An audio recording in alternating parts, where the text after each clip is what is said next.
இன்னைக்கு இருக்கக்கூடிய அரபிய மக்கள் ஏராளமான நபிமார்கள் வந்த பகுதி, பல தீர்க்கதரிசிகள் வந்த பகுதி, இந்த ஏகத்துவத்திற்காக உயிரை விட்ட பகுதி, தியாகங்கள் செய்த பகுதி. உஹது யுத்தங்களும் பத்ர் யுத்தங்களும் கந்தக் யுத்தங்களும் நடந்து மிகப்பெரிய சாம்ராஜ்யத்தை உருவாக்கிய பகுதி.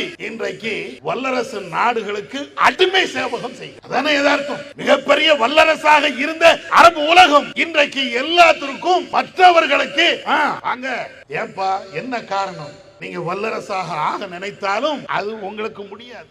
அதுக்கு என்ன செஞ்சான்? முதல்ல படிக்க கூடாதுன்னு வச்சான் முஸ்லிம்களை. படிப்பே கிடையாது. இப்பதான் கொஞ்சம் நெஞ்ச பேர் படிச்சிட்டு இருக்காங்க, நம்ம இந்தியா உட்பட. ஒரு 50 வருடங்களுக்கு முன்பு அணு ஆயுதத்தை எல்லாம் கண்டுபிடித்தார்களே, இரண்டாம் உலக போர் நடந்தது 1947. அந்த மாதிரி காலகட்டத்தில் மேற்கு உலகங்கள் மிகப்பெரிய படிப்புல இருந்தாங்க, மிகப்பெரிய ஆயுதங்களை தயாரித்தார்கள். நம்ம அன்னைக்கும் இன்னைக்கும் காவா ஊத்தி கொடுத்துட்டே இருந்தோம். நம்ம மக்களை படிக்க வைக்கல. அறிவாளியாக இந்த உலகத்தில் போட்டி போடக்கூடிய நிலையில நம்ம செய்யல, செய்யவும் உடல. அன்னைக்கும் அடிமை, இன்னைக்கும் அடிமை. படிக்க வச்சோமா? கண்ணியம் நிறைந்த எல்லாம் வல்ல ஏக இறைவனின் நல்லடியார்களே, வல்ல அல்லாஹ்வின் மாபெரும் கிருபையினால் தமிழ்நாடு தௌஹீத் ஜமாத் தஞ்சை வடக்கு மாவட்டத்தின் சார்பிலே மிக சிறப்பாக பிரம்மாண்டமாக நடைபெறுகின்ற தௌஹீத் எழுச்சி மாநாட்டிலே நாம் எல்லாம் திரளாக பங்கு பெற்று இருக்கிறோம். இந்த நேரத்திலே எனக்கு வழங்கப்பட்டிருக்கக்கூடிய தலைப்பு தடைகளை தகர்த்து தடம் பதிக்கும் தௌஹீத். இந்த தலைப்பிலே சில முக்கிய செய்திகளை சொல்லலாம் என நான் எண்ணுகிறேன். தௌஹீத் என்றாலேயே ஆதம் நபியுடைய காலத்தில் இருந்து இன்றைய கால வரையிலையும் எதிர்ப்பில் தான் தௌஹீத் வளரும். ஏதோ தௌஹீத் என்பதற்கு ஒரு குறிப்பிட்ட காலத்தில் எதிர்ப்பு இருக்கும், அதற்கு பின்னால் அது மறைந்து போய்விடும். இந்த தௌஹீத்வாதிகள் இந்த உலகத்தில் மிக எழுச்சியோடு, மிகப்பெரிய செல்வத்தோடு, செழிப்போடு, ஆட்சி அதிகாரத்தோடு வாழ்வார்கள் என்று இறைவன் ஒரு இடத்திலையும் சொல்லவில்லை. ஆதம் நபியுடைய காலத்தில் இருந்து இறுதி நாள் வருகின்ற வரையிலையும் இந்த ஏகத்துவவாதிகளுக்கு சங்கடங்கள், கஷ்டங்கள், பிரச்சனைகள், பல்வேறு விதமான துன்பங்கள் ஏற்படும் என்பதைத்தான் இறைவன் நமக்கு பல்வேறு இடங்களிலே சொல்லி காட்டுகிறார்.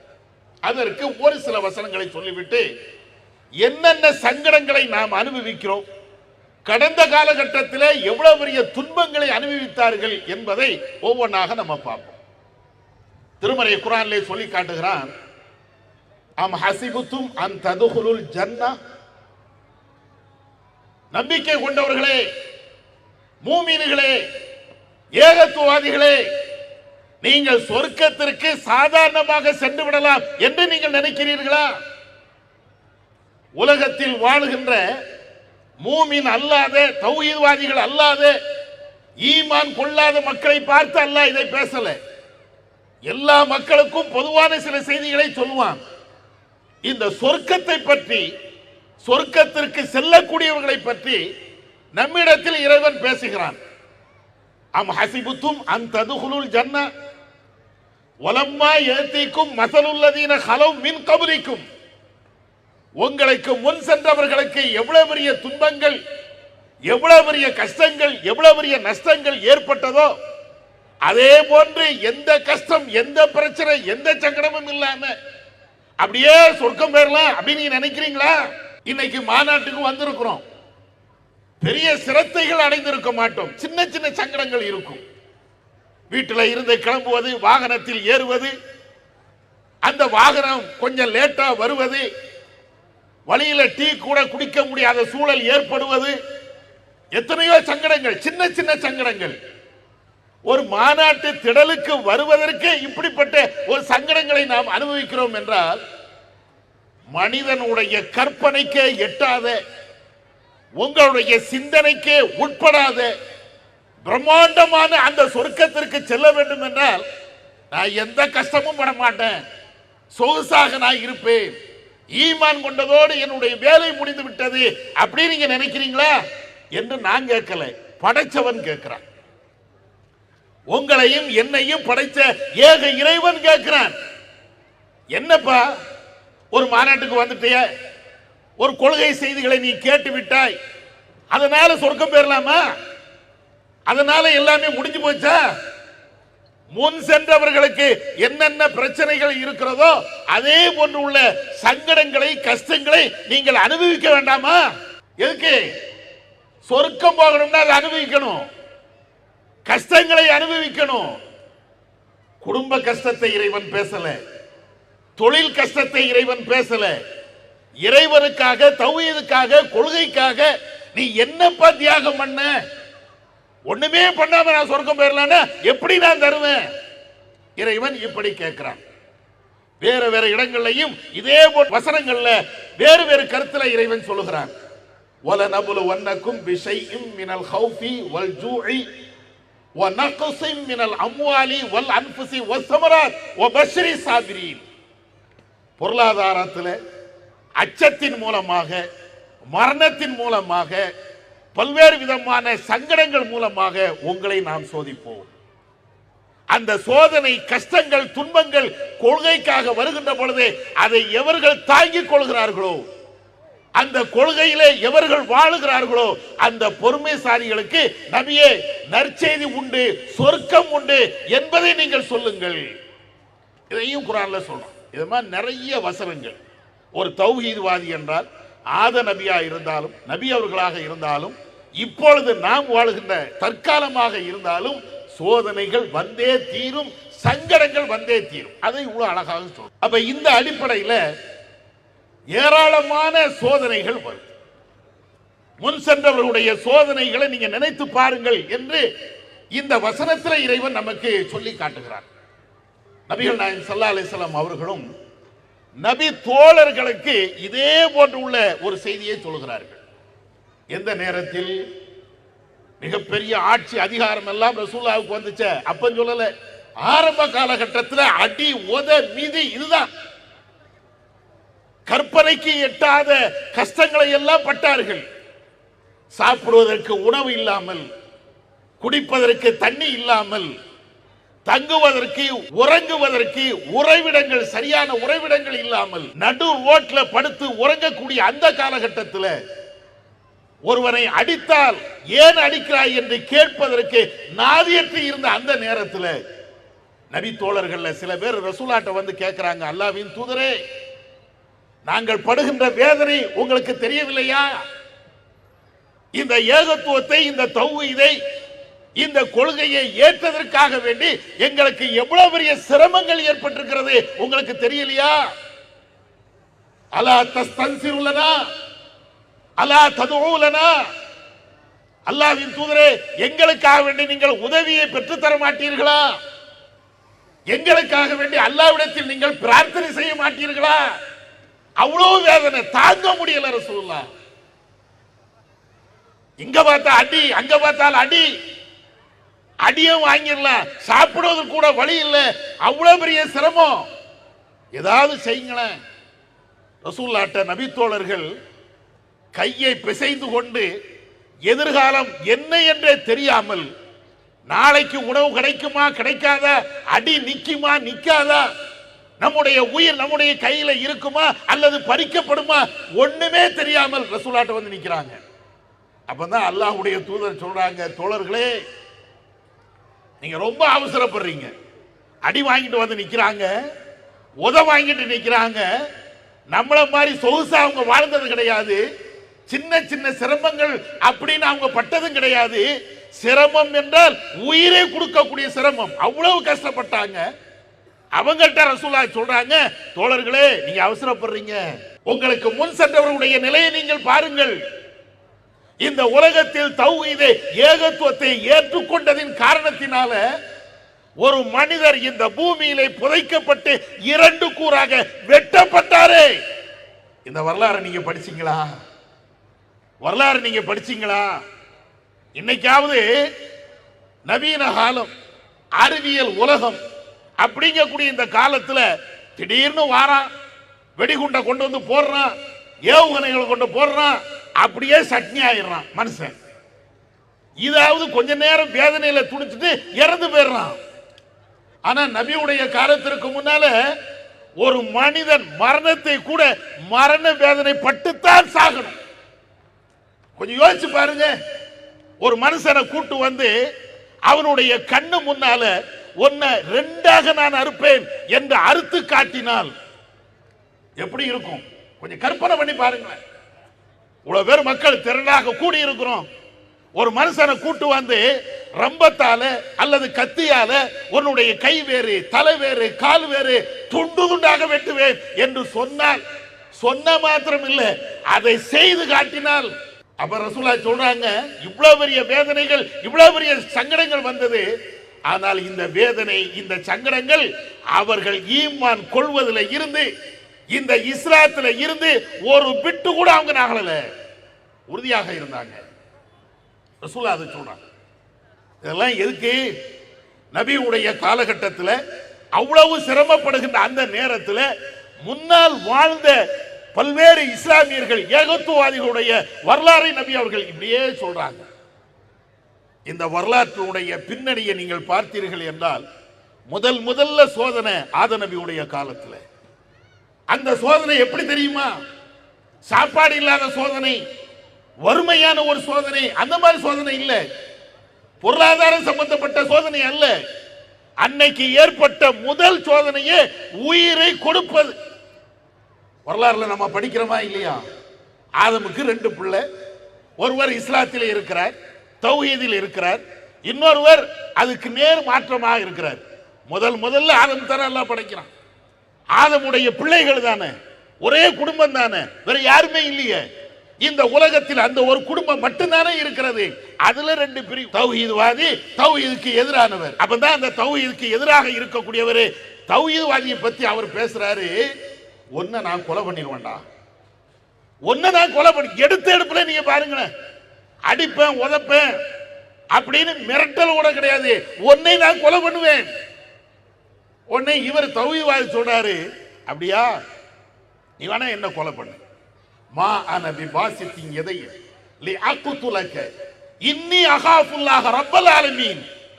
நீ என்னை கொலை செய்ய வந்தால், உன்னை கொலை செய்வதற்கு எனக்கு உரிமை இருந்தாலும் நான் உன்னை கொலை செய்ய மாட்டேன்ப்பா. நீ என்ன அடிக்க வர, என்ன உதைக்க வர இருந்தாலும் திரும்ப உன்னை நான் தாக்குவதற்கு முற்பட மாட்டேன். ஏன் தெரியுமா? ஏன் தெரியுமா? இன்னி அகாஃபுல்லாஹ், இந்த அகிலத்தையும் படைச்ச ரப்பை நான் அஞ்சுகிறேன், வேற எதுவும் கிடையாது. ரஹ்மான் அஞ்சுறப்பா. அல்லாஹ்வை பயந்தவனுக்கு மறுமை இருக்கிறது. இந்த உலகம் அது ஒரு பொருட்டே அல்ல. உலகத்தை விரும்பக்கூடியவர்கள், உலகத்தில் சொகுசா வாழக்கூடியவர்கள், அவர்களுக்கு வேண்டுமானால் இது போன்ற விஷயங்கள் தேவைப்படலாம். ரஹ்மானை அஞ்சக்கூடியவனுக்கு என் உயிர் அது ஒண்ணுமே கிடையாது, எடுத்துட்டு போ.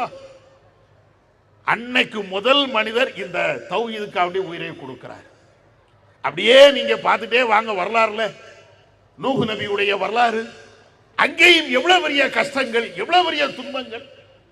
நூஹ் நபி அவர்கள் இறை தூதராக இருக்கிறாங்க, மக்களுக்கு மத்தியில ஏகத்துவத்தை பேசுகிறார்கள். வரக்கூடியவன், போகக்கூடியவன், நிற்கக்கூடியவன் அத்தனை பேரும் நூஹ் நபியை கேலி பண்ணாங்களா, கிண்டல் பண்ணாங்களா, ஊர் நீக்கம் பண்ணாங்களா? தன்னுடைய பிள்ளைய, நூஹ் நபியுடைய பிள்ளைய, நூஹ் நபியை எதிர்த்து அவர் போராடலையா? அதனாலதான் இறைவன் குர்ஆன்ல நூஹ் நபி செய்த பிரார்த்தனையை சொல்லி காட்டுறான். அந்த பிரார்த்தனையில அவர் பட்ட கஷ்டம் அப்படியே வெளிப்படும். அவர் சொல்லுவார், இன்னி தஅவத்து கௌமி லைலன் வ நஹாரா. இறைவா, படைச்சவனே, உன்னுடைய சத்திய கொள்கையை இந்த மக்களுக்கு இரவுலையும் பகலையும் நான் திரும்ப திரும்ப சொல்லிக்கிட்டே இருந்தேன். பகிரங்கமாவும் சொன்னேன், ரகசியமாவும் சொன்னேன். ஆனா அவருடைய விளைவு என்ன தெரியுமா? ஃபலம் யஸிதுஹும் துஆஇ இல்லா ஃபிராரா. என்னுடைய பிரச்சாரத்தினுடைய விளைவு, என்னுடைய சமுதாய மக்கள் விரண்டு ஓடினார்கள், என் கொள்கையை ஏற்கவே இல்லை. ஒரு இறை தூதர் பேசினார். 950 வருடங்கள் வாழ்ந்த அந்த இறை தூதர் கடைசியாக இறைவனிடத்தில் கையேந்தி மன்றாடி அவர் கேட்கிறார், நான் என்னுடைய தாவாவில் என்ன குறை வச்சேன், என்னுடைய பிரச்சாரத்தில் என்ன நான் தவறு செய்தேன்? ஒண்ணுமே இல்லையே, உன்னுடைய பாதையின்பால் மக்களை அழைத்தேன், ஒருத்தனும் வரல. உடனே அவங்க கேட்கிறாங்க, யா அல்லாஹ், இவங்களை யாரையும் நீ விட்டு வச்சிராத, ஒருத்தரை கூட நீ விட்டு வச்சிராத, எல்லாத்தையும் நீ அழித்து விடு. எவ்வளவு வேதனைப்பட்டால், எவ்வளவு பெரிய துன்பங்களை அவர்கள் அடைந்தால் இப்படிப்பட்ட ஒரு வார்த்தை வரும். அல்லாஹ்விட்ட அப்படி பிரார்த்தனை பண்றாங்க. நூஹ் நபியுடைய கஷ்டம், அதற்கு பின்னால மூசா நபி, இப்ராஹிம் நபி, தாவூத் நபி, சுலைமான் நபி, இத்ரீஸ் நபி, ஹாரூன் நபி, எல்லா நபிமார்களையும் அப்படியே பட்டியல் போட்டு உங்களுடைய மனசுல கொண்டு வந்து நிப்பாட்டி பாருங்க. மூசா நபியை பற்றி இறைவன் சொல்றானே, இத்ஹப இலா ஃபிர்அவுன இன்னஹு தகா. மூசாவே, ஃபிரௌன்ட்ட நீ போ, ஃபிரௌன்ட்ட போ என்று இந்த வார்த்தையை சொன்னா கூட சரிங்கலாம். ஃபிரௌன்ட்ட போய் நீ தாவா பண்ணு அப்படின்னா கூட சரின்னு ஏத்துக்கலாம். ஆனா அல்லாஹ் எப்படி சொல்றான் தெரியுமா? இன்னஹு தகா. ஃபிரௌன் எப்படிப்பட்டவன் தெரியுமா? இந்த உலகத்திலேயே அயோக்கியனிலே அயோக்கியன்ல படுமோசமானவல்ல, ஒட்டுமொத்த அக்கிரமக்காரன் யார் என்றால் ஃபிரௌன். அவன்கிட்ட போய் தாவா. இன்னைக்கு உதாரணத்துக்கு சொல்ல போனா நெதன்யாகு சொல்லுவாங்க, சில பேர் அப்படி பேசுவாங்கல்ல. அந்த நெதன்யாகு எவ்வளவு மக்களை வஞ்சிக்கிறானோ அதை விட கோடி மடங்கு ஃபிரௌன். எல்லாம் அந்த வாரிசு தானே. அந்த ஃபிரௌன்ட்ட போய் நீ தாவா பண்ணு, எப்படி இருக்கும்? அந்த வார்த்தையை, குர்ஆன் பேசுகின்ற அந்த வார்த்தையை அப்படியே படிச்சு பாருங்க. மூசா நபி அப்படியே நடுங்குறாங்க, அல்லாஹ்விடத்தில் பேசுறாங்க, யா அல்லாஹ், நான் தாவா செய்றேன், ஆனா பழைய காலத்து வரலாறை எல்லாம் தூக்கி போடுவானே. நான் அந்த ஊர்ல வசிக்கின்ற பொழுது 2 பேரு அவங்களுக்குள்ள ஒரு பிரச்சனை வருது, அதுல நான் போய் நின்னேன், ஒருத்தரை லேசா அடிச்ச, இறந்து போயிட்டான், கொலைப்பழி என் மேல வந்துருச்சு, இப்ப அதை எடுத்து காட்டுவானே. அல்லாஹ் சொல்றான், ஒண்ணும் பிரச்சனை இல்லப்பா, நீ போ. மீண்டும் மூசா நபி அல்லாஹ்ட்ட கேக்குறாங்க, யா அல்லாஹ், அவன் நிறைய வாதம் பண்ணுவான். யாரு? ஃபிரௌன். வாதத்துல பயங்கரமா பேசணும் ஃபிரௌன். எல்லாத்துக்கும் வாதம் வச்சிருப்பான், எல்லாத்துக்கும் லாஜிக் இருக்கும். அவன்கிட்ட லாஜிக் இல்லாம அவனுடைய பேச்சுக்கள் இருக்காது.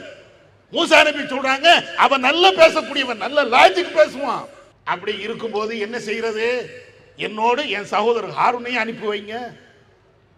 ஹாரூனை நீங்க அனுப்பி வச்சீங்கன்னா அவர் என்னை விட நன்கு பேசுவாரு, நாங்க 2 பேரும் போறோம். குர்ஆன் வரலாற்றுல, உலக வரலாற்றுல ஒரு ஆளை சந்திப்பதற்கு, அவர்கிட்ட போய் தாவா பண்ணுங்க என்று இறைவன் சொல்லுவதற்கு என் கூட இன்னொரு நபியை அனுப்பின வரலாறு மூசா நபியுடைய வரலாறு மட்டும்தான் இருக்கும். எவ்வளவோ கொடியவர்கள் இந்த உலகத்தில் வாழ்ந்திருக்கிறார்கள், கொடுங்கோலர்கள் வாழ்ந்திருக்கிறாங்க, அவங்களுக்கெல்லாம் நபிமார்கள் போய் தாவா பண்ணி இருக்கிறாங்க. சில நபிமார்கள் கொலையும் செய்யப்பட்டிருக்கிறாங்க. அப்படி வரலாறு பேசுகிறது.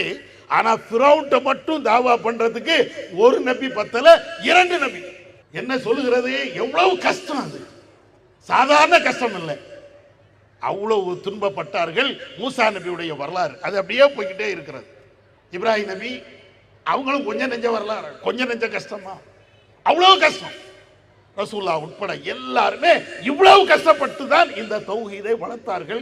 தௌஹீது கொள்கையை மக்கள்கிட்ட போய் சொன்னாங்க. ஒரு நபியாவது நான் சிரமமே படாம, கஷ்டமே படாம, துன்பங்களே படாம நாங்க தாவா பண்ணோம், தௌஹீதை சொன்னோம், தௌஹீதுல இருந்தோம், ஒரு நபியுடைய வரலாறு இருக்கு. நபிமார்களுடைய வரலாறு, நல்லவர்களுடைய வரலாறு எல்லாத்தையும் நீங்க படித்து பார்த்தீர்கள் என்றால், தௌஹீத்வாதிகள் என்றால் அடி வாங்கினோம், உத வாங்கினோம், பிரச்சனை சந்திச்சோம், இப்படிதான் இருக்கும். இது இல்லாம ஒரு வரலாறு நீங்க பார்க்கவே இயலாது குர்ஆன்ல, ஹதீஸ்ல. ஏன்? உலகத்தில் எத்தனையோ கொள்கையை சார்ந்தவர்கள் இருக்கிறாங்க, எத்தனையோ சித்தாந்தங்கள் கொண்டவர்கள் இன்றைக்கும் உலகத்தில் வாழ்கிறார்கள். பல்வேறு மத தலைவர்கள், பல்வேறு மதத்தை சார்ந்தவர்கள் வாழ்றாங்க. அவங்களுக்கெல்லாம் இந்த பிரச்சனை இருக்காது, இவ்வளவு கஷ்டங்கள் இருக்காது. இருக்கலாம், சின்ன சின்ன கஷ்டங்கள் இருக்கும். ஆனால் தௌஹீது என்றால் உயிரை கொடுக்கக்கூடிய அளவிற்கு மிகப்பெரிய கஷ்டங்கள் இதுக்கு மட்டும்தான் இருக்கும். வரலாறு முழுவதும் நீங்க அதை மட்டும்தான் பார்க்கலாம். பெண்களா இருந்தாலும் ஆண்களா இருந்தாலும் மிகப்பெரிய சிரமத்தை ஏற்றுக்கொண்டவர்கள், மிகப்பெரிய சிரமத்தை அனுபவித்தவர்கள் இந்த தௌஹீத்வாதிகள் மட்டும்தான், வேற யாரும் நீங்க பார்க்க முடியாது. அதே மாதிரி இன்னைக்கு நீங்க பாருங்க, நபிமாருடைய காலகட்டத்தில் இவ்வளவு பெரிய கஷ்டங்கள்லாம் அனுபவிச்சாங்க. அப்ப இப்ப அந்த கஷ்டம் இருக்காதா? இருக்கும், இன்னைக்கும் இருக்கும். இப்பவும் நீங்கள் பார்க்கலாம். ஈரான் இஸ்ரேல் யுத்தம் உட்பட நமக்கெல்லாம் வெளி உலகத்திற்கு என்ன தெரியும்? ஈரான் என்ற நாடு, அந்த நாட்டின் மீது இஸ்ரேல் என்ற ஒரு நாடு படையெடுக்கிறது. அணு ஆயுதங்களை பயன்படுத்தாமல் மிகப்பெரிய குண்டுகளை போடுகிறார்கள். அதை எதிர்த்து ஈரான் மீண்டும் தாக்குதல் கொடுக்கிறது. நம்மள நிறைய பேருக்கு அந்த தாக்குதலை பார்த்த உடனே அப்படியே பூரிச்சு போயிட்டோம்.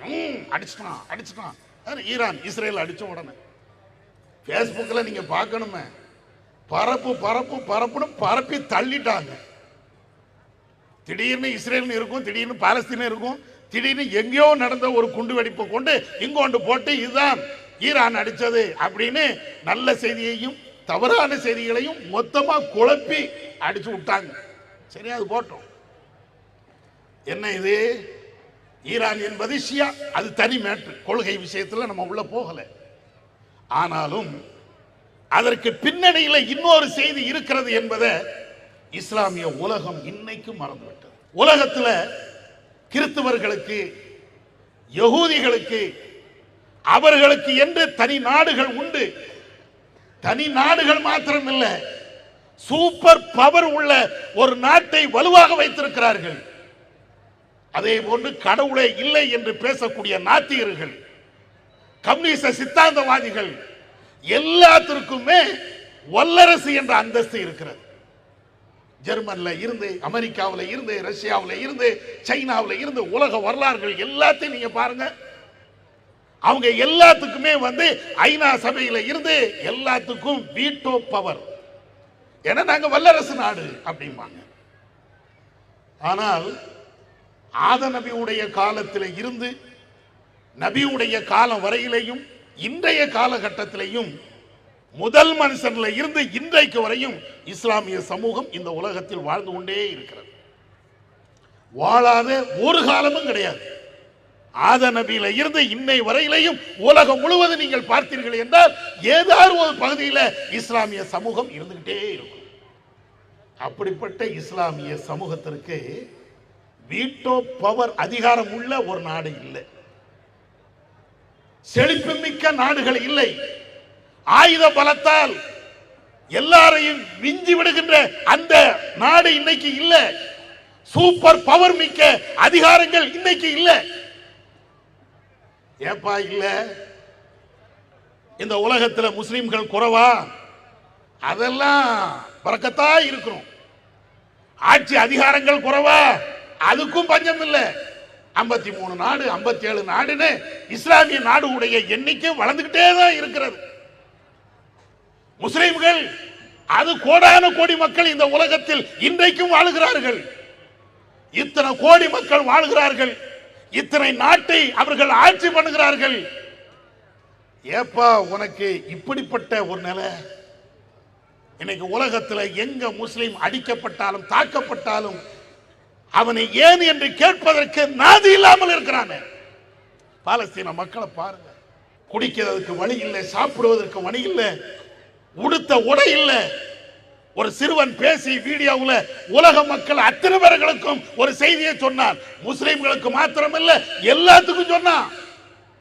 எங்களுக்கு சாப்பிடுவதற்கு வழி இல்லை, மண்ணை அள்ளி திங்கிறோம்.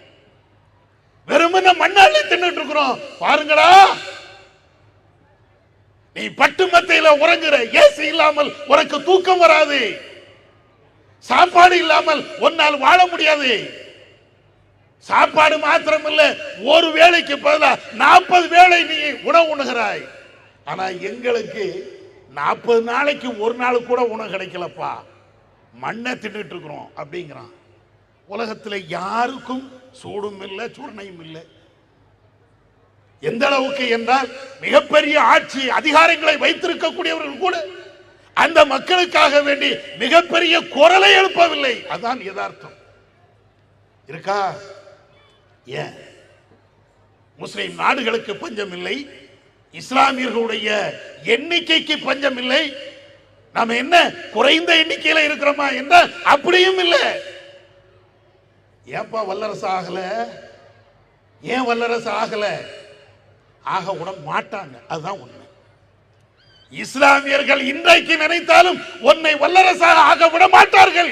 நீ எத்தனை நாடாக இருந்தாலும் பிரச்சனை இல்லை, எத்தனை கோடி மக்கள் இருந்தாலும் பிரச்சனை இல்லை. வரலாறு அப்படியே பின்னோக்கி பாருங்க. இன்னைக்கு இருக்கக்கூடிய அரபிய மக்கள் ஏராளமான நபிமார்கள் வந்த பகுதி, பல தீர்க்கதரிசிகள் வந்த பகுதி, இந்த ஏகத்துவத்திற்காக உயிரை விட்ட பகுதி, தியாகங்கள் செய்த பகுதி.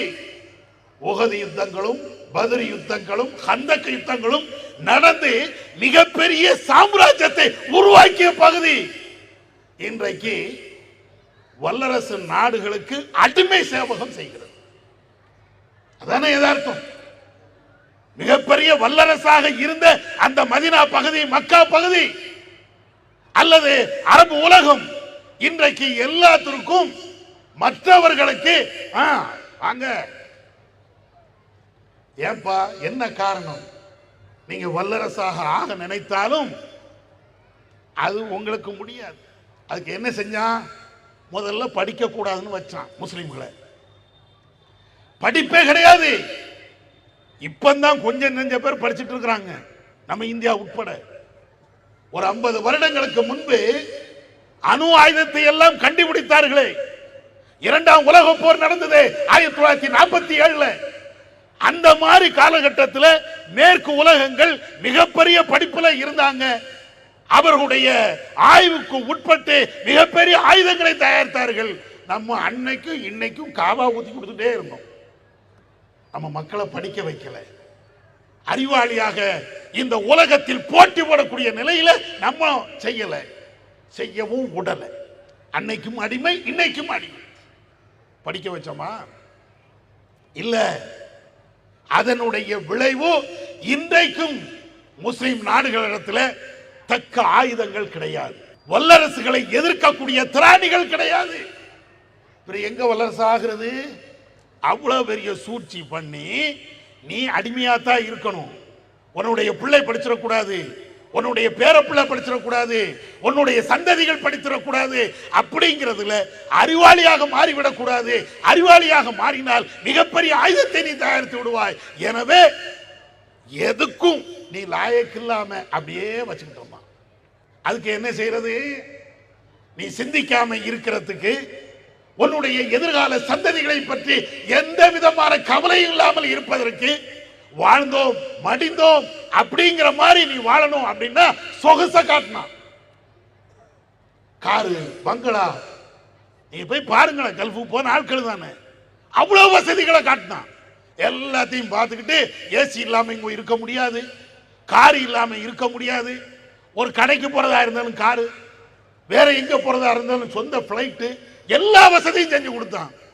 ஆனால் அடுத்த ஆளை ஆட்சி பண்ணுகின்ற அதிகாரம் தன்னுடைய கையில் வைக்கக்கூடிய அதை மட்டும் முஸ்லிம்கள்ட்ட இருந்து மறைச்சாங்க. ஒண்ணுமே இல்லாம போயிடுச்சு. இன்னைக்கு வல்லரசாக முடியாது. அந்த அளவுக்கு கொண்டுட்டாங்க. எண்ணிக்கையில், நாடுகள்ல எல்லாத்திலையும் நம்ம சூப்பர். அவ்வளவு கூடுதலாக இருந்தாலும் முஸ்லிம்கள்ல ஒரு ஆள் கூட, ஒரு நாடு கூட வல்லரசு இல்லை. இது எவ்வளவு பெரிய சதி தெரியுமா? நேற்று இன்றைக்கு உருவாக்கப்பட்ட சதி அல்ல. ஒரு முஸ்லிம், ஒரு தௌஹீத்வாதி இது போன்ற ஒரு நிலைக்கு வரக்கூடாது என்பதற்கு பல நூற்றாண்டுகளுக்கு முன்னால் போட்ட சதி. அதை இன்னைக்கு அவங்க அறுவடை பண்றாங்க. இன்னைக்கும் இஸ்லாமிய சமூகம் இன்னைக்கும் விழிக்கல. இதெல்லாம் என்ன பின்னணி? ஒரு தௌஹீத்வாதியாக இருந்தால், குறிப்பாக முஸ்லிமாக இருந்தால், இந்த உலகத்தில் எல்லாரும் வல்லரசாக ஆகலாம், ஆனா நீ ஆயிடக்கூடாது. அதான் அது கருத்து. நீ ஆயிடக்கூடாது. நீ முஸ்லிமா? ஒரு நேரத்தில் நீ ஆட்சி பண்ணி கொண்டே இருந்தாய். பாரசீகத்தையும் ரோமாபுரியையும் அவர்கள் மிகப்பெரிய செல்வந்தர்களாக இருந்தும் வல்லரசாக இருந்தும் அதை நீ எதிர்த்தாய். ஆனா இன்னைக்கு ஒண்ணுமே இல்லாம ஆக்கிட்டோம். பாத்தியா? அதனாலதான் அந்த மக்கள் இவ்வளவு கஷ்டப்படுகின்ற, மண்ணை தின்னுகின்ற இந்த நேரத்திலும் கூட உலகத்தில் இருக்கக்கூடிய முஸ்லிம் தலைவர்கள் ஒரு வார்த்தை கூட பேச முடியல. எதிர்ப்புகள் இப்படித்தான் இருக்கும். பல்வேறு கோணங்கள்ல முஸ்லிம்கள் வளரக்கூடாது என்பதில் இவ்வளவு எதிர்ப்புகள். இதை அல்லாஹ் குர்ஆன்ல சொல்றான். கடந்த கால வரலாறையும் சொல்கிறான். அவ்வளவு கஷ்டப்பட்டீங்கப்பா. உங்களுக்கு முன்னால் வாழ்ந்த தௌஹீத்வாதிகள் எல்லாம் துன்பம்தான்.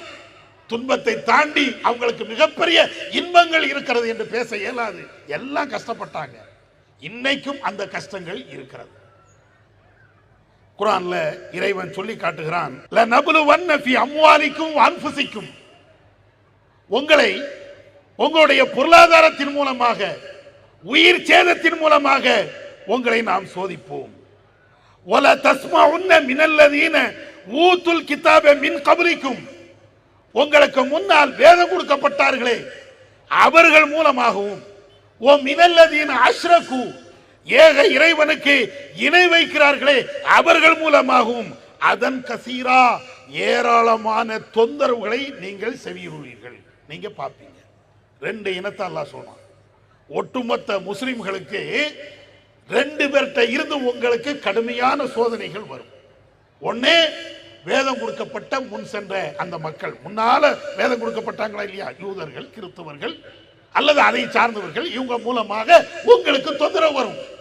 ஓ மினல்லதீன அஷ்ரகு, இணை வைக்கிறார்களே அவர்கள் மூலமும் அதன் கசீரா ஏராளமான தொந்தரவுகளை சங்கடங்களை நீங்கள் சந்திப்பீர்கள். இன்னைக்கு இந்த வசனம் நபியுடைய காலத்தில் இறக்கி அருளப்பட்டாலும் அப்படியே 100க்கு 100 இன்னைக்கும் பொருந்தும். நீங்க ஏற்கனவே வரலாறு சொல்றனா இல்லையா, ஈரான் யுத்தம், அந்த பாலஸ்தீன யுத்தம், அதே மாதிரி லெபனானை சாய்ச்சது, அங்கே இருக்கக்கூடிய எகிப்தை சாய்ச்சது. இஸ்லாமிய நாடுகள் ஒண்ணு அடிமையா இருக்கணும், அப்படி இல்லை என்றால் அங்கு ஆயுத குழுக்களை உருவாக்கி உள்நாட்டு கலவரத்தை ஏற்படுத்தி இஸ்லாமியர்கள் வளர்ச்சிக்கு தடையாக இருப்பார்கள். இவ்வளவும் அல்லாஹ் சொல்லி காட்டுவான். இப்படி இருக்கா, இவ்வளவு பெரிய சங்கடங்களை நீங்கள் பார்ப்பீர்கள் அப்படின்னு சொல்லிட்டு இன்னும் அல்லாஹ் சொல்லி காட்டுகிறான். இவங்க எல்லாருமே நபியுடைய காலகட்டத்தில் ரசூலுல்லாவுக்கும் இதே மாதிரி தொந்தரவு தரத்தான் செஞ்சாங்க. தொந்தரவு இல்லாம கஷ்டங்கள் கொடுக்காம நபி அவர்கள் மிகப்பெரிய சாம்ராஜ்யத்தை அவங்க உருவாக்கல. எல்லாம் அன்னைக்கும் இருந்தது, இன்னைக்கும் இருக்கும். இது ஒரு வகையான தொந்தரவு. அதே போன்று இன்னொரு வகையான தொந்தரவையும் அல்லாஹ் நமக்கு சொல்லி காட்டுகிறான். இன்ன பிற மதத்தவர்கள் மூலமாக அல்லது இன்ன பிற மனிதர்கள் மூலமாக உங்களுக்கு இன்னொரு விதமான தொந்தரவுகள் வரும், இன்னொரு விதமான சோதனைகள் வரும். அது என்ன சோதனை? இன்னல்லதீன யுஹிப்பூன அன் தஷி அல் ஃபாஹிஷத்து ஃபில்லதீன ஆமனு. சில பேர் இருக்கிறாங்க, உங்களுடைய அதாவது குறிப்பாக முஸ்லிம்களுடைய விஷயத்தில் அருவருக்க தகுந்த ஆபாசமான அசிங்கமான செயல்பாடுகள் வளர வேண்டும், பெருக வேண்டும் என்று ஒரு கோஷ்டியே விரும்புதுப்பா. அல்லாஹ் சொல்றான், நீங்க முஸ்லிமா இருக்கிறீங்களா, தௌஹீத்வாதியா இருக்கிறீங்களா, உங்களை குறி வைத்து சில பேர் திட்டமிடுகிறார்கள். என்ன திட்டம்? உன் குடும்பத்தில் அசிங்கம் வரணும், உன் குடும்பத்தில் ஆபாசம் வரணும், உன் குடும்பத்தில் ஒழுக்கக்கேடு வரணும், உன் குடும்பத்தில் மிகப்பெரிய சீரழிவுகள் ஏற்படணும், இப்படின்னு சில பேர் விரும்பிக்கிட்டே இருக்கிறான். இறைவன் சொன்னால் அது பொய்யாகாது. எது நடைமுறையோ எது நடக்கிறதோ இதைத்தான் இறைவன் பேசுவான். அல்லாஹ் அப்படி சொல்லுகிறான். இப்ப என்ன, நீங்க மேலோட்டமாக பார்க்கும்போது என் குடும்பம் நல்லா தனங்க இருக்குது, என் குடும்பத்துக்கு என்ன பிரச்சனை, என் பிள்ளை மனைவி மக்கள் பேரன் பேத்தி எல்லாம் நல்லா தானே இருக்கிறோம், எங்கே ஒழுக்கக்கேடு வந்து விட்டது, எங்கே எங்க குடும்பத்தில் சீரழிவு வந்து விட்டது. பொருளாதாரத்தில் வேண்டுமானால் சில ஏற்றத்தாழ்வுகள் இருக்கலாம், மற்றபடி நாங்க எல்லாம் சரியா தர போய்கிட்டே இருக்கிறோம் நினைக்கிறீங்களா? உங்க பின்னால கொஞ்சம் திரும்பி பாருங்க. நம்ம பொழப்பு தான் நம்ம வாழ்க்கையை நாசமாக்கு. கொஞ்சம் அப்படியே திரும்பி பாருங்க. இன்றைக்கு போதை பழக்கத்தில் இஸ்லாமிய இளைஞர்கள் தான் முதல் இடத்துல இருக்கிறாங்க தெரியுமா? எல்லா இடத்திலையும். ஒரு நேரத்தில் நடு வீதியில சாராயத்தை குடித்து வேட்டி அவிழ்ந்து ரோட்ல கிடக்கிறார் என்றால் நாம நினைப்போம் பாயா இருக்காது அப்படின்னு. இன்னைக்கு அப்படி இல்லை. இளைஞர்களை குறிவைத்து, குறிப்பாக இஸ்லாமியருடைய இளைஞரை குறிவைத்து தெரு தெருவாக முடுக்கு முடுக்காக இந்த போதை பொருளை கொடுத்துட்டு இருக்கிறான். பாபநாசத்தை போய் பாருங்க, ஐயம்பேட்டை போய் பாருங்க, கும்பகோணத்தை போய் பாருங்க, ஒவ்வொரு இடமா பாருங்க. என் பிள்ளையா? உங்க பிள்ளைதான், உங்க பிள்ளைதான் போதைக்கு அடிமையாகி இருட்டில் போய் உட்கார்ந்துட்டு இருக்கிறான். அந்த போதைப் பொருள் அவன் சாப்பிடவில்லை என்றால் கை கால் எல்லாமே அப்படியே உதறுகிறது, நடுங்குகிறது. நிறைய பெற்றோர்கள் என் புள்ள காசு கேட்கிறான், பணம் கேட்கிறான், வேற எதுக்கு அதை நம்ம விசாரிக்கவே மாட்டோம். 100 ரூபாயா 500 ரூபாயா கொடுத்துட்டு போயிருவோம். இல்லைன்னா அவன் கோவப்படுவான். யாரு? நம்ம பிள்ளை. நம்ம பிள்ளை நம்மள்ட்ட கோவப்பட்டுவானா அல்லது எதையாவது தூக்கி உடைச்சிருவான். அதனால அவன் என்ன கேட்டாலும் கொடுத்துட்டு போ. இந்த காசு இந்த பணம் எங்க போகுது தெரியுதா?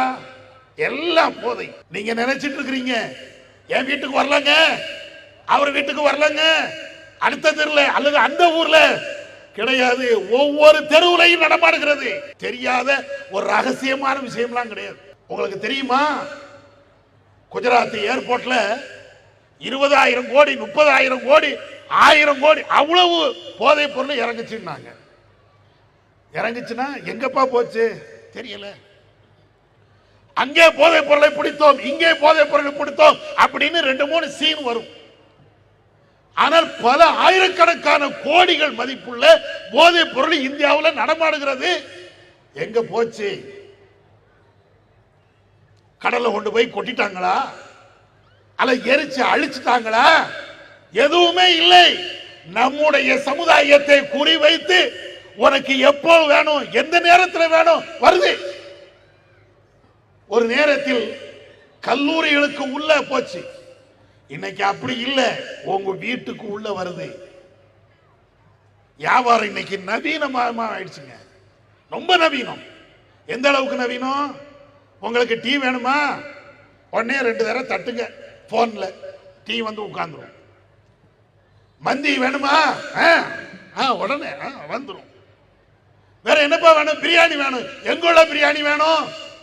நீடூர் பிரியாணி வேணும், அடி அடுத்த செகண்ட். வேற எங்க உள்ள பிரியாணி சாப்பாடு வேணும்? புரோட்டா வேணுமா? எங்க உள்ளது வேணும்? திருநெல்வேலி அல்வா வேணுமா உங்களுக்கு? திருநெல்வேலி எங்க கிடக்குது? கும்பகோணம் எங்க கிடக்குது? திருநெல்வேலி அல்வா வேணுமா? அடி வந்துடும். அப்ப குஜராத்தில் உள்ள போதைப் பொருள் மட்டும் வராதோ? எங்கடா உட்கார்ந்துட்டு இருக்கிற? உன் வீடு தேடி நீ விரும்பிய உணவு உன்னுடைய டேபிளை தட்டுகிறது, உன்னுடைய வீட்டு கதவை தட்டுகிறது. அப்படி என்றால் ஐரோப்பியாவில் இருக்கக்கூடிய அல்லது வேற எங்கேயாவது இருக்கக்கூடிய அந்த போதைப் பொருள் உன் வீட்டை தட்டாதுன்னு நீ நினைக்கிறியோ? நினைத்தா உன்னை விட முட்டாள் இந்த உலகத்துல எவரும் கிடையாது. அதனாலதான் உங்களை திரும்பி பாருங்க, நம்ம பிள்ளை மேல அதீத நம்பிக்கை. என் பிள்ளை அப்படிலாம் போக மாட்டாங்க. நம்பிக்கை வைக்கணும், ஆனா குருட்டு நம்பிக்கை இருக்கக்கூடாது.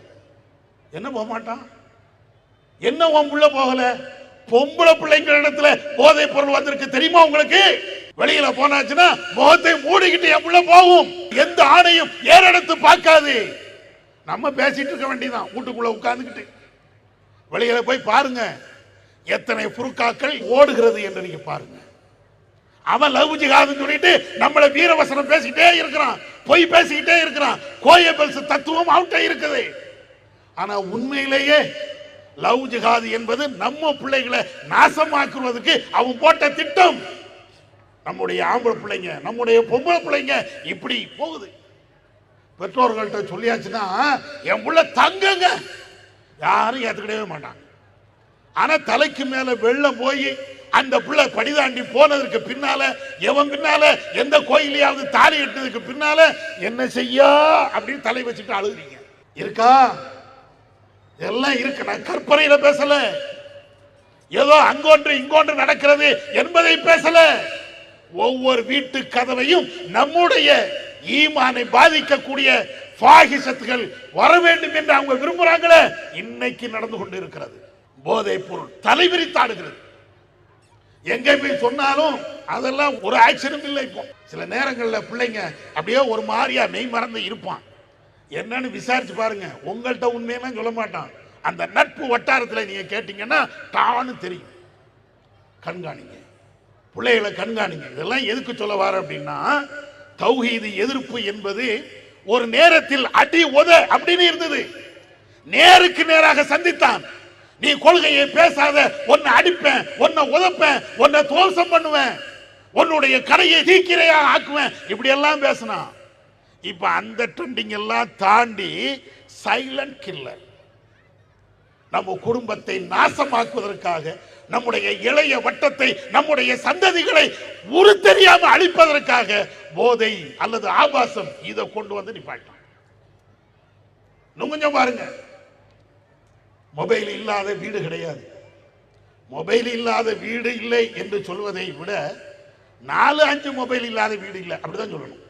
வாப்பக்கு அவருக்கு ஒரு 4 மொபைல் இருக்கும், மனைவிக்கு அவங்களுக்கு 2 மொபைல் இருக்கும், பிள்ளைகளுக்கு அவன் காலேஜில் படிக்கிறான்ல, வேலைக்கு போறான்ல, அவன்கிட்ட 4.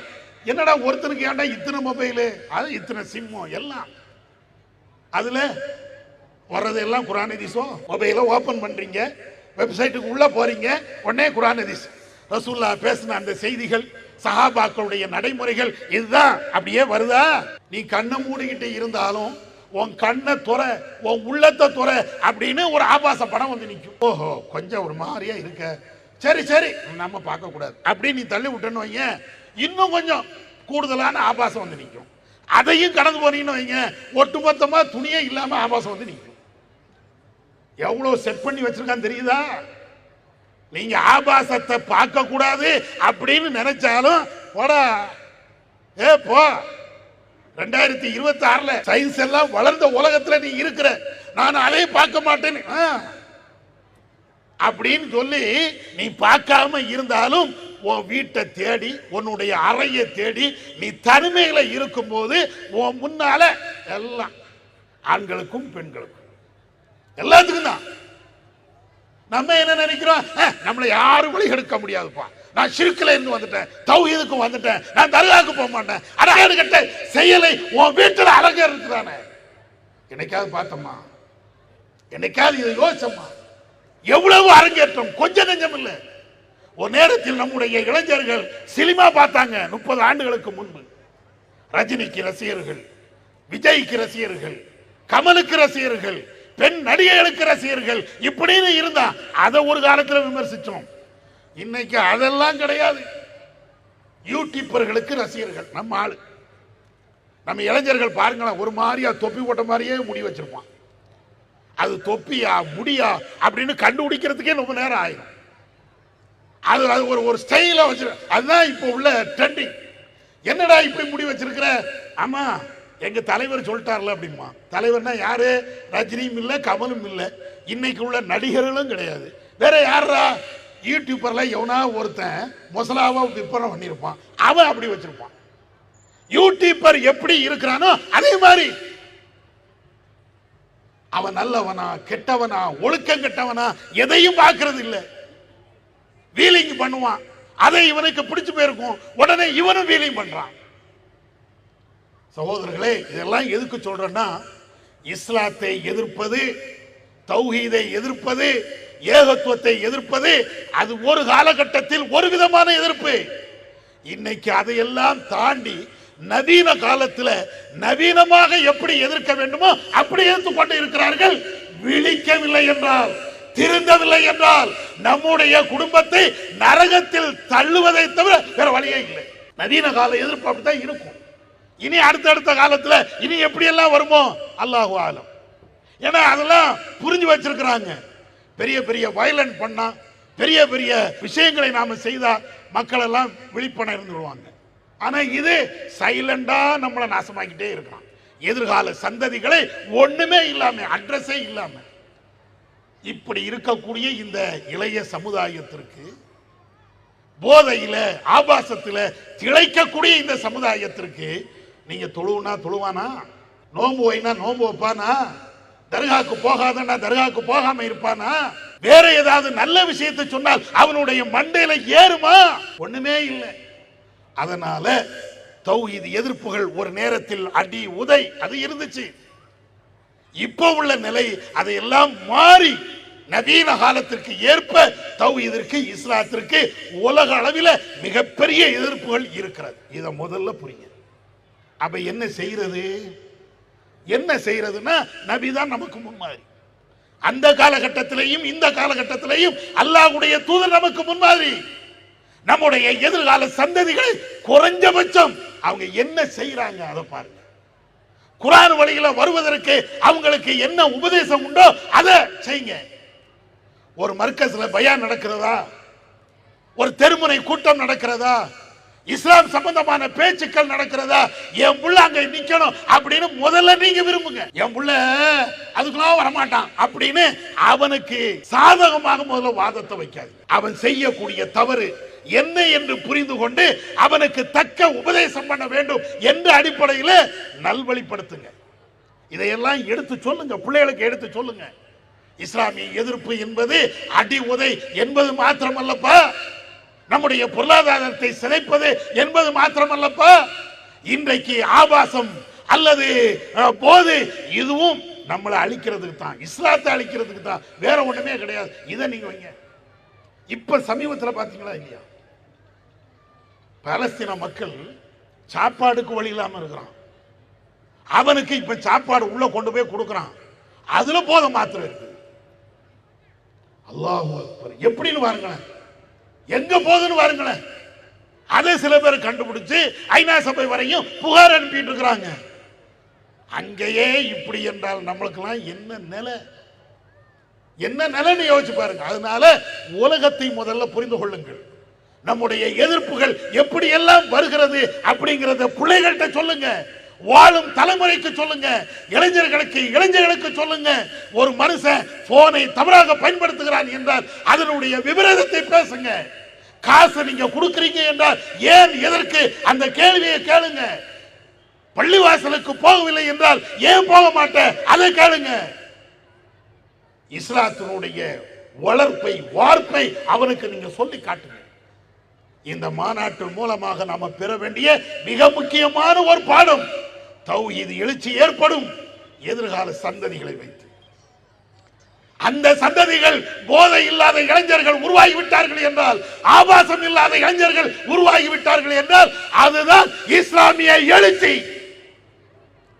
நான் தர்காவுக்கு போக மாட்டேன், நான் தாயத்தை கட்ட மாட்டேன், வரதட்சணை வாங்க மாட்டேன், ஆடம்பர திருமணத்தை செய்ய மாட்டேன் என்பதோடு நிறுத்தி கொள்ளாமல், என்னுடைய வீட்டில் என்னுடைய பிள்ளைகள்ல ஒருத்தன் கூட ஆபாசத்தை பார்க்கவில்லை, அசிங்கமான வாழ்க்கைக்கு போகவில்லை, மது போதை அவன்கிட்ட இல்ல, இதை உறுதிப்படுத்துங்க.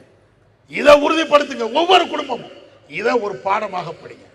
இன்ஷா அல்லாஹ் நம்முடைய சந்ததிகள் போதை இல்லாத, ஆபாசம் இல்லாத, அசிங்கம் இல்லாத சந்ததிகள் உருவாகி விட்டார்கள் என்றால் இன்ஷா அல்லாஹ் இந்த உலகத்தில் இஸ்லாமியர்கள் தான் மிகப்பெரிய வல்லரசாக திகழ்வார்கள், மாற்றுக்கிறதே கிடையாது. அதுக்கு நாம பாடுபடுவோம், அதற்கு நாம உழைப்போம்.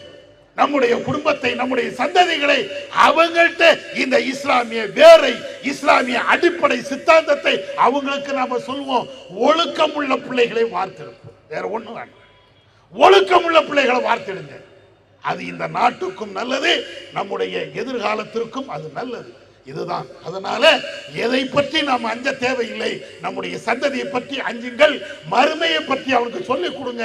வல்லல்லாஹ் அப்படிப்பட்ட நிலையை உங்களுக்கும் எனக்கும் தந்துடுவானாக. வாஹிதாவன் அல்ஹம்துலில்லாஹி ரப்பில் ஆலமீன். அல்லாஹு அக்பர், அல்லாஹு அக்பர்.